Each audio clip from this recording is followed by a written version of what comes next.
ఎంతో శ్రమ గురించి మా ఆహ్వానాన్ని మన్నించి చేసిన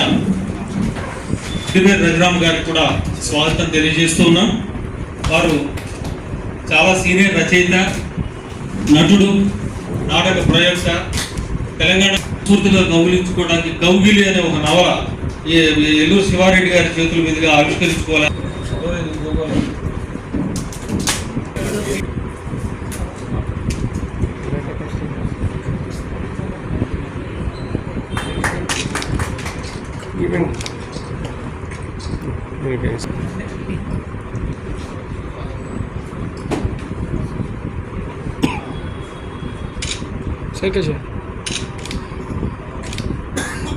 ఈరోజు సాధారణపూర్వక గౌరవపూర్వక ఈ పరిచయ కార్యక్రమం లాగా ఇంకా మిగతా రచయితలు వేదిక